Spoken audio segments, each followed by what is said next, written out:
Sa nakaraan ng ating video, ay inanyayahan ni Liu Wentao si Xu Jingming sa isang ganap na hindi umano maaaring palagpasin ng ating bida habang nasa kolehiyo pa siya. Sa mga mahilig o gusto pong manood ng English version ng mga recaps natin, maaari po kayong mag-subscribe sa bago nating English channel, Aya Manhua. Nasa description at pin comment po yung link. Maraming salamat. At sa sumunod na tagpo nga ay makikita natin ang iba't ibang putahe ng pagkain at tinapay sa lamesa.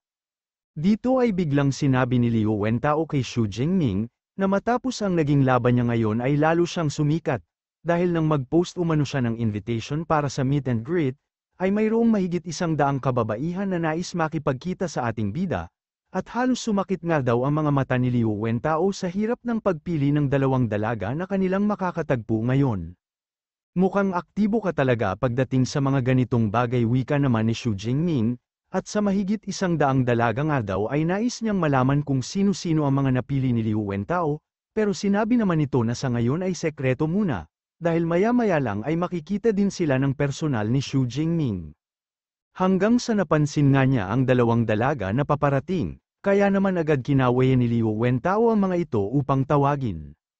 Masaya naman silang binati ng babaeng nakasalamin, at agad na din itong nagpakilala bilang si Qi Dangzia. Sabay sabi na naparito siya ngayon dahil sa invitation ni Liu Wentao online, sunod ay nagpakilala naman ang isang sexy na dalaga bilang si Song Qian, ang roommate umano ni Qi Dangzia. Matapos nito ay muli silang pinakilala ni Liu Wentao kay Xu Jingming, at sinabi na si Qi Dangzia ay mayroong abilidad na A-rank Beast Type Power Enhancer, habang si Song Qian naman ay isang first tier at ang kanyang abilidad ay Nature Type Light Ability User. Bukod dun ay siya din ang top scorer mula sa Sichuan Province. Matapos nito ay agad namang nagpakilala ang ating bida sa kanila bilang si Xu Jingming, at matapos nang malaman ni Song Qian na siya si Xu Jingming, ay agad niya itong tinanong kung interesado ba siya sa sparring, sabay sabi na maaaring pumili ng oras at lugar si Xu Jingming para sa kanilang sparring.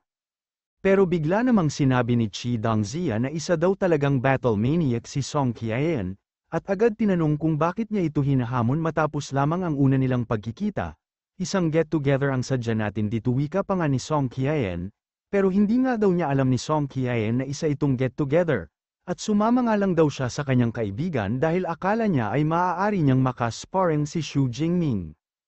Mukhang nagkaroon kayo ng simpleng hindi pagkakaunawaan, wika naman ni Xu Jingming, at agad na niyang inanyayahan na maupo ang mga ito. Habang si Liu Wentao naman ay sinabing naparito sila upang makapag-relax, kaya mas mainam kung kumain na muna sila bago mag-ikot-ikot at mag-shopping.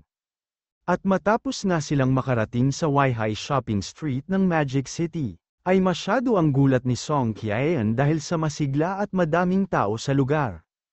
Agad na din silang nagtungo sa isang tindahan na mayroong tindang mga popular na damit ngayon, at dito ay napansin ni Xu Jingming ang isang A-rank Moonlight Blade. At matapos nga niyang makita ang iba't iba pang mga paninda dito, ay hindi na umano siya magtataka kung bakit tinatawag ang lugar na ito bilang top commercial center sa kanilang buong bansa, dahil hamak na mas madaming mabibaylang kagamitan ang mga ability user dito kumpara sa kanilang probinsya. Nagpatuloy nga ang masaya nilang paglilibot, pagbili ng kung ano-anong mga pagkain, gayon na din ang pagsama sa mga dalaga na mamili ng kanilang mga kasuotan. At tulad nga ng pangkaraniwang role ng mga lalaki pag nasa mall, ay naging tagabitbit din ng ating bida.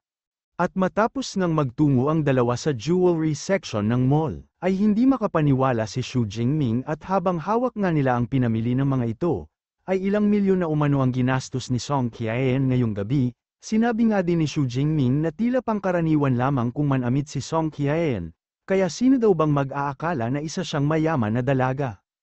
Pero sinabi naman Liu Wentao na mukhang walang idea ang ating bida patungkol kay Song Qian, at sinabi nga din niyang hindi lamang basta mayaman ang dalaga, dahil kahanga-hanga din ang kanyang background, pero bago pa man nila maipagpatuloy ang kanilang usapan, ay tinawag naman sila ni Qi Dangzia upang bitbitin ang huling bag ng kanilang pinamili. Matapos nito ay hinatid nila ang mga dalaga sa kanilang dormitoryo, at agad na silang pinasalamatan ni Song Qian dahil talaga naman umanong nag-enjoy silang kasama ang ating bida ngayong araw na ito. Kumaway lang naman sila Xu Jingming sa mga dalaga at sinabing walang problema kasabay ng kanilang pagpapalam. Pero bago pa sila tuluyang makaalis, ay sinabi ni Song Qian na seryoso siya sa hamon niya kay Xu Jingming kanina. Bukod dun ay sinabi din niyang sa hinaharap ay muli niyang hahamunin ang ating bida, na pansamantala namang nagulat, at nakangiti nga niyang sinabi na hihintayin niya ang pagkakataong yon. At habang pinagmamasdan nga nila ang pag-alis nila Xu Jingming, ay sinabi ni Chi Dongzia na magmula nang mag-enroll sila dito sa Magic City, ay ngayon lang niya nakitang naging mabait at malapit sa isang lalaki si Song Qian, at dahil nga daw sa nakita niyang masaya si Song Qian na kasama si Xu Jingming, ay hindi siya nagkamali sa pag-imbita niya kay Song Qian na sumama sa get-together. Sinabi naman ni Song Qian na ang kanyang abilidad ay isang A-rank at tinatawag itong Morning Light, ang abilidad na ito ay nagpapataas sa kanyang perception, at dahil dito ay nararamdaman niya ang mga hindi kaaya-ayang iniisip ng mga lalaki sa kanyang paligid patungkol sa kanya.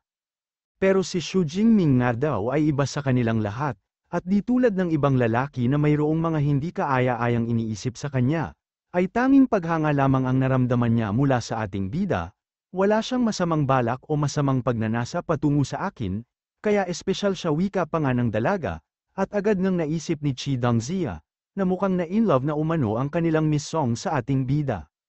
Samantala habang pabalik naman sila Xu Jingming sa kanilang dormitoryo, ay sinabi ni Liu Wentao na ang paglabas upang makapag-relax paminsan-minsan ay isang magandang bagay talaga, na agad namang sinang-ayunan ng ating bida, at dahil kay Song Qian nga daw na isang first-tier upper rank na humahamon sa kanya, ay mukhang mas kailangan pa niyang pag-ibayuhin ang kanyang training. At makalipas nga ang 15 araw sa training room ng kanilang dormitoryo, ay nababalot ng enerhiya na nagmumula kay Xu Jingming ang buong lugar, at dito ay sinabi niyang mukhang oras na upang mapataas niyang muli ang kanyang antas, kaya naman agad niyang inutusan ang kanyang Deep Blue System na gamitin ang puntos. Agad namang ginamit ng kanyang system ang 456 points upang makarating siya sa peak ng first tier, at ang karagdagang 354 points ay ginamit din ng kanyang system, nang sa gayon ay ma-upgrade sa level 2 ang kanyang Thunder Immortal Body o Thunder Indestructible Body, at biglang ang nabalot ng mabagsik na kidlat ang buo niyang katawan.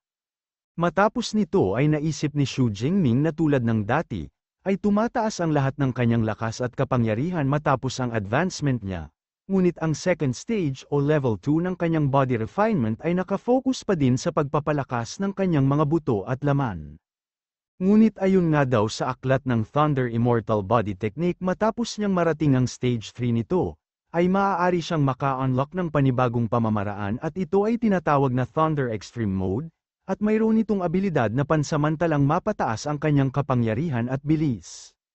At dahil sa hindi na siya makapaghintay na matutunan ang Thunder Extreme Mode, ay biglang nang hinayang ang ating bida, dahil wala na siyang sapat na ability points sa kanyang system upang agad-agad sana ay matutunan ito, dahil dito ay naisip din niyang ito na ang tamang oras upang makapag-palm sa kanyang master, nang sa gayon ay makapunta siya sa wilderness zone upang pumatay ng mga mababangis na halimaw, at para na din maka-earn ng ability points sa kanyang system. At pagdating nga sa bahay ni Master Yang, ay hindi ito makapaniwala na nakapag-breakthrough na naman daw ang ating bida, at sinabi nga ni Xu Jingming na kagabi lamang siya nakapag-breakthrough sa peak ng first year. Bukod dun ay sinabi din niyang naabot na niya ang second stage ng Thunder Immortal Body Technique. Agad na tumulo ang butil ng pawis sa pisngi ni Din Yang, habang iniisip na tila pangkaraniwan at baliwala lamang kay Xu Jingming ang pag-breakthrough niya sa peak ng first year. Gayon na din sa second stage ng Thunder Immortal Body, at dahil sa isa nga daw S-rank si Xu Jingming at dahil na din sa kanyang dedikasyon sa training, ay siguradong malayo talaga ang kanyang mararating sa hinaharap.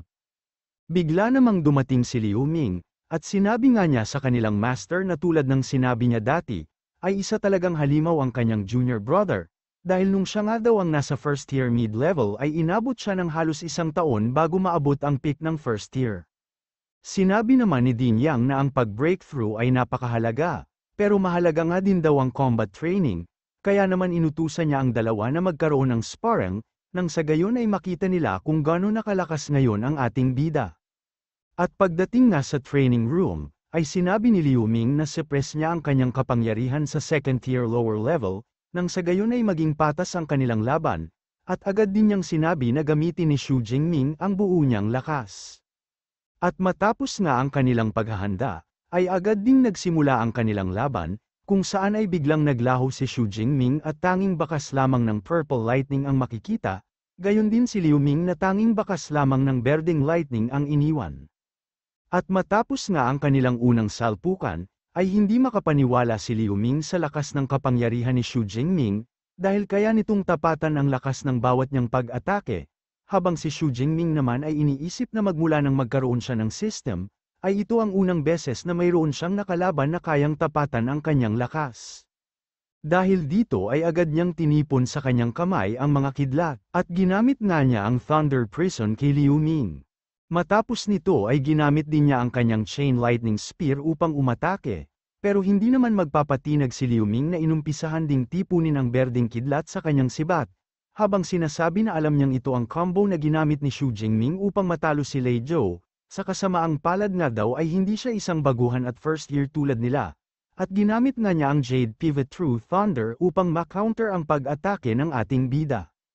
At makalipas ang halos kalahating oras ng kanilang labanan, ay sinabi ni Xu Jingming na hindi na niya kaya pang gamitin ang kanyang Divine Lightning, at agad na niyang tinanggap ang pagkatalo niya sa kanilang sparring, pero sinabi naman ni Liu Ming na naubusan lamang siya ng enerhiya, pero kung abilidad nga daw ang pag-uusapan ay hindi natalo si Xu Jingming. Agad nga din silang pinuri ni Din Yang sa pinakita nilang magandang laban, at sinabi na nalagpasan ni Xu Jingming ang lahat ng kanilang expectation. Sinabi din niya na nung una ay inakala niyang madali lamang matatalo ni Liu Ming ang ating bida, pero matapos ang kanilang laban ay masasabi niyang patas ang kanilang kasalukuyang abilidad, at hindi nga din daw niya inaasahan na magtatapos ang kanilang laban dahil sa panghihina o naubusan ng enerhiya ang isa sa kanila.